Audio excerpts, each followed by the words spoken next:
What is going on, YouTube? It is the Tin Can Gardener, and I am out here in the garden today. It's getting hot down here in South Florida.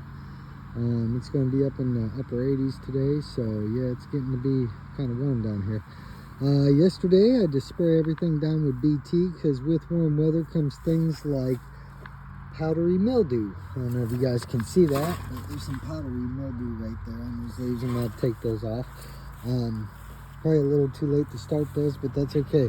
But what I am excited about, not only have my tomatoes gotten like 13 foot tall, ridiculously huge, but I have gotten such an abundance of cherry tomatoes that it's been almost annoying. I'm enjoying it, but it's almost annoying because it's a good problem to have, but they are just uniform.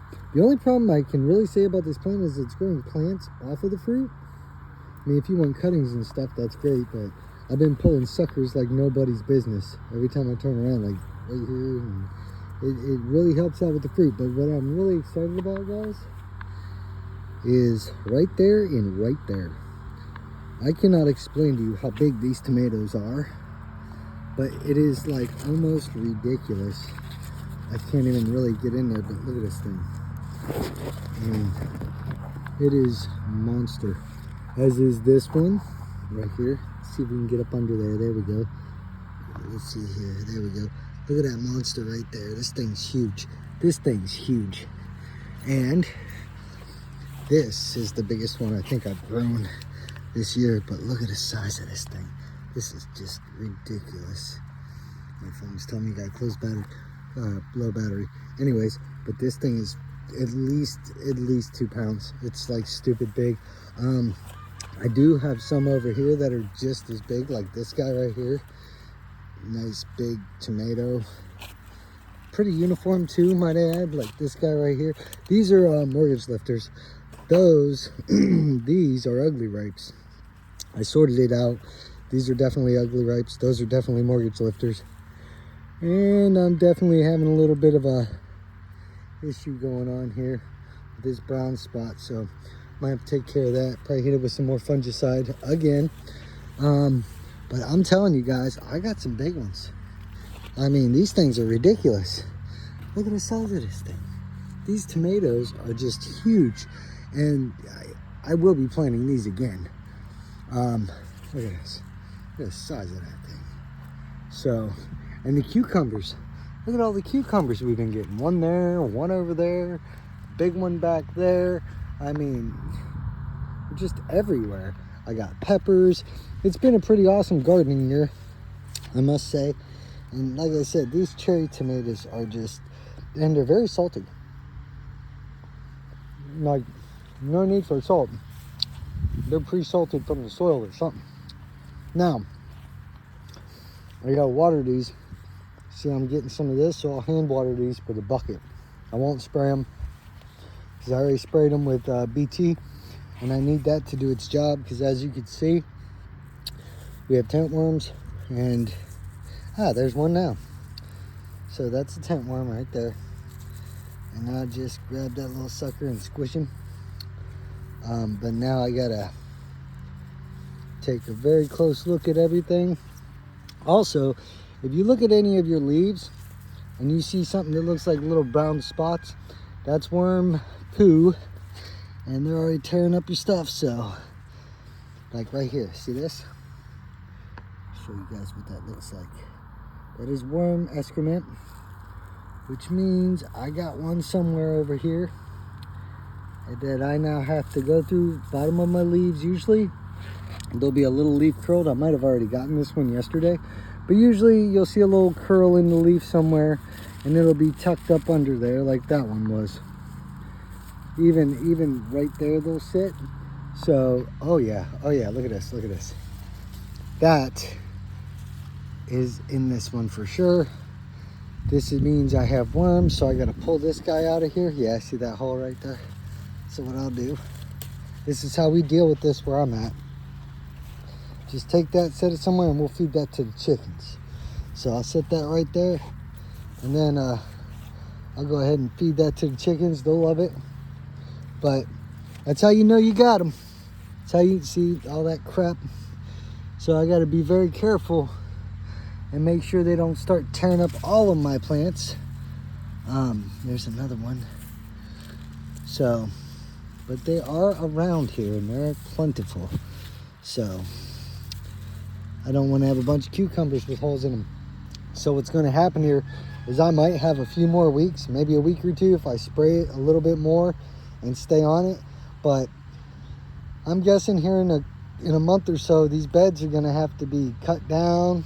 I'll leave the roots. I'll put some more grass on top of it, and I might grow something like sorrel or something that can take this Florida heat. So definitely going to be some sorrel or cranberry hibiscus, and there's definitely going to be some turmeric and things like that. Let's see here. These tomato plants really ain't done a whole lot. I mean, honestly, I'm a little lost for words here because we got good flower.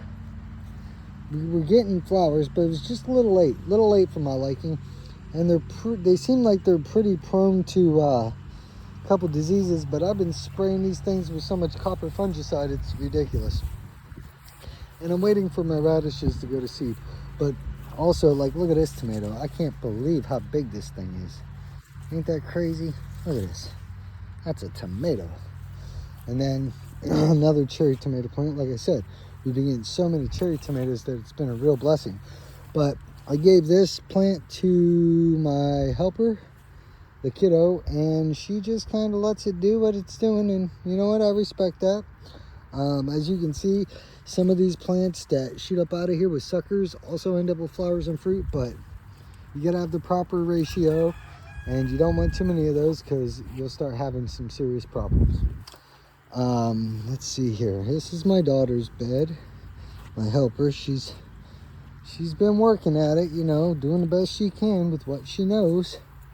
She's doing pretty good, I gotta tell you. I'm really proud of her. Really proud of her. She's doing pretty good. Now, I know it's getting to be tomato worm season. Horned tomato worm at that. So what I'm going to do is I'm going to come out here at night with a battery powered black light. And you can do this at home. If you go over your tomatoes, you will see those worms glowing. They glow in a black light. So if you want to find the horned tomato worms, use a black light. Collard greens, and these are my favorite. These are called dragon tongue beans.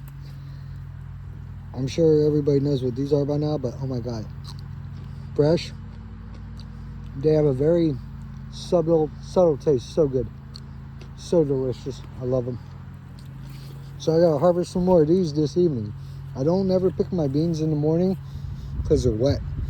I wait till the evening whenever they're dry. You should never mess with your beans if they're wet. That's how you produce disease in those. I haven't really been doing much with this bed. There's the freak tomato. I mean, we're getting some flowers, but I don't know what she's going to do with herself. Really nothing in this bed. Some strawberries. I gotta water all this.